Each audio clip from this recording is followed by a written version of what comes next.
When you're standing in the store aisle or scrolling through endless listings, the biggest fear is that you'll end up with a camera that looks great on paper but feels clunky in real life, or that you'll spend a lot of money only to find the autofocus misses the moment you need it most.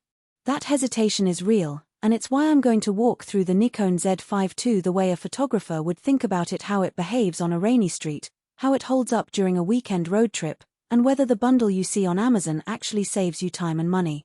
Link is in the description if you want to check the product details on Amazon.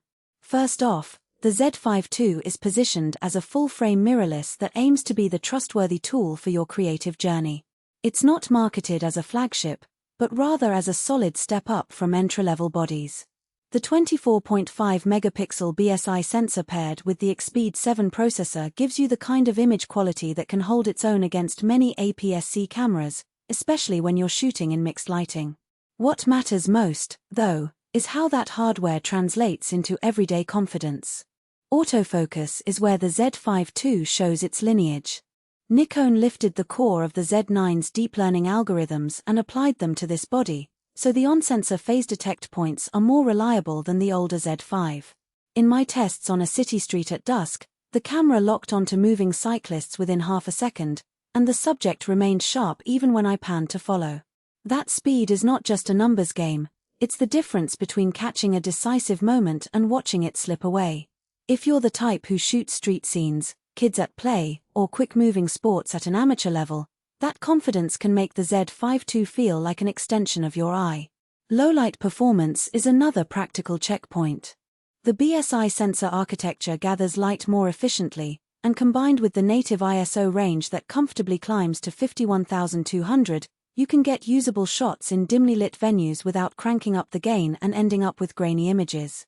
I set up a small indoor gig with stage lighting at about 150 lux, and the camera rendered clean shadows with just a modest ISO 3200. The colors stayed true and the noise was well controlled after a simple luminancely noise reduction in post. For hobbyists who enjoy night photography or travel bloggers capturing dimly lit cafes, that flexibility is a real plus. Stabilization on the Z5 II is in-body, IBIS, and works with any mount lens you attach. In practice, the 5-axis system gives you roughly 5 stops of shake reduction, which means you can often handhold a 50mm f1.8 at 1/30th second and still get a sharp image. I tested this on a handheld walk through a museum where lighting was soft, and the results were surprisingly crisp. However, the system isn't a miracle cure. With longer focal lengths, say a 70,200mm telephoto, you still need either a tripod or a higher shutter speed to guarantee sharpness. So the IBIS is a real benefit for everyday walk-around shooting, but serious wildlife or sports shooters will still need the extra support of a stable platform. The lens ecosystem for Nikon's mount is growing, but it isn't as extensive as Sony's mount yet. The good news is that Nikon offers a well-priced Nikon Z2470mm that covers most general-purpose scenarios, and you can adapt legacy fount lenses with the FTZ adapter without losing autofocus performance.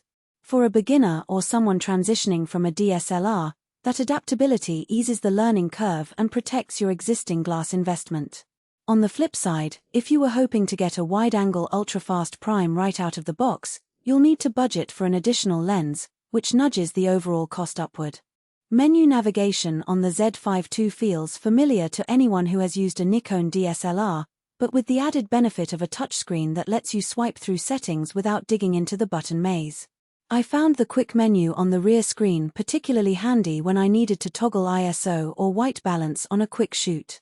The downside is that some of the deeper settings are still buried in the classic multi-page hierarchy, which can be a bit frustrating if you're looking for a fully modern, one-tap customization. For seasoned Nikon users, the learning curve is shallow, but newcomers from other brands might spend a few minutes getting comfortable. Battery life is often a hidden cost for mirrorless cameras, and the Z5 II Senel 15C battery gives you roughly 470 shots per charge according to CEPA standards, pretty solid for a full-frame mirrorless. In real life, I went through an entire day of travel, shooting roughly 350 photos, and still had enough juice left to record a short video clip at the end. The included extra battery in the 9-piece bundle means you can swap without hunting for a spare, which is a nice practical bonus. Just remember that the grip doesn't have a built-in power boost slot, so you'll need a separate charger or a power bank if you're away from outlets for an extended period.